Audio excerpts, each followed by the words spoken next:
Guys, it's me. Just thought I'd make a wee video here for you. I was earlier this week watching a video by the wonderful Mr. Wingy. Wee Gaming. You know him. If you don't, you should. I shall post a link below to his channel. Anyway, Wingy was talking about some of the controversy that's been springing up around the internet recently of whether or not it is right to pre-order games. And that got me thinking about the conversation that needs to be had on this subject. But I'd like to tackle a different part of it personally. For me, it's not so much the idea of whether buying it is pre-buying is right or wrong, or pre-ordering is right or wrong. For me, it's more a case of what you're actually getting for pre-buying or pre-ordering. When it comes to pre-ordering, there's a lot of things you can get in, and especially with the different SKUs of a game. You'll have like your standard edition, then you may have a collector's edition, a limited edition, or there'll be something to do with the game like when you had Destiny, you had the Ghost Edition. There'll be like a specially titled something edition. And a lot of the time you'll have all these various things that'll come out. And what you basically end up with is a bunch of stuff you never really ever have any use for. Or for a lot of people like me, any goddamn space for.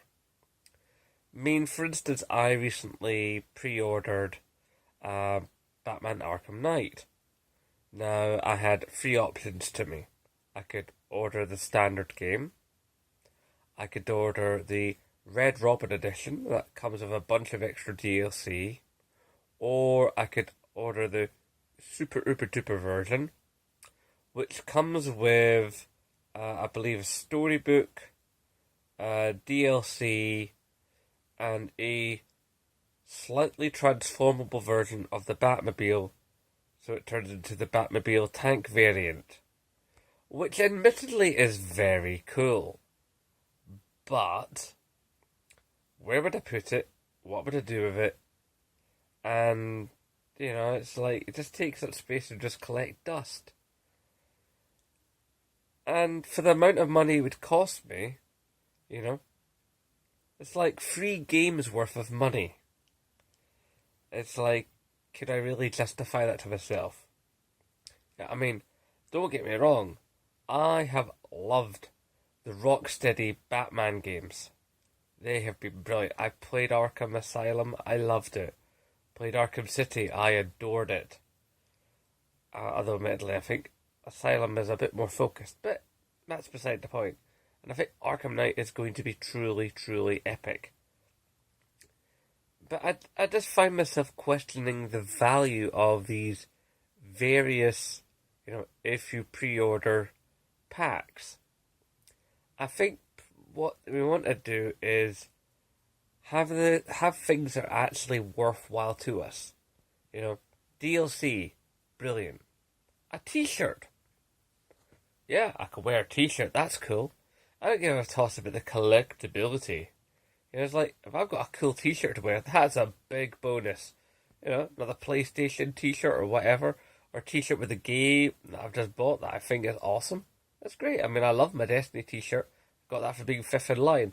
Got my Grand Theft Auto 5 t-shirts from the PS3 launch when I was first in line. They're awesome too. So I think it's nice when, a games company goes, okay, there's going to be a certain batch of people who are really into this. I will give them a wee reward for being an ardent fan base. That's nice, that's great, that's groovy. I'm all for that.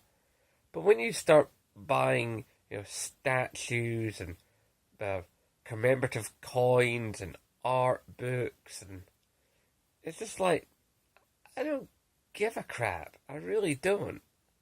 And I don't have space for it.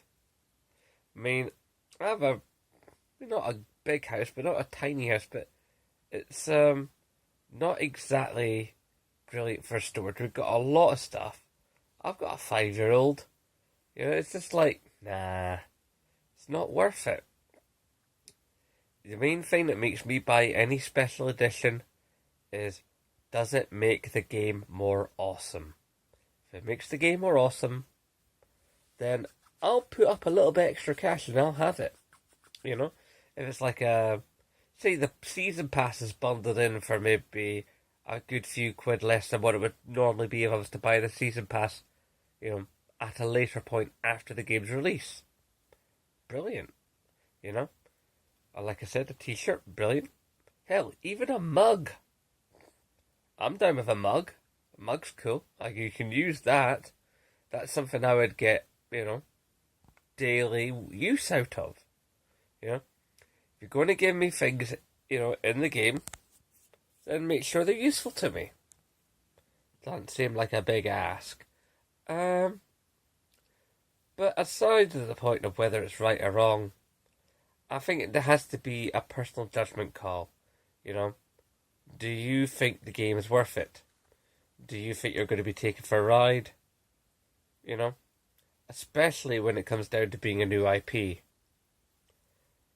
I just thought these were points that were worth mentioning and having a discussion about in the comment section below. Always remember, the comment section is open for you guys, and you can always, if you want to, ask, talk to me directly.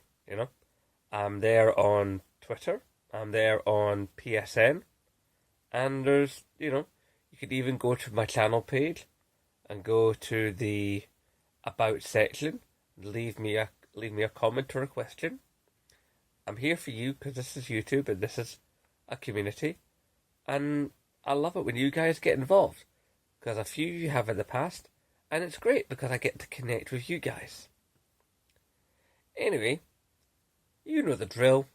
Rate, favourite, comment, share, subscribe, and as always, I ne bother.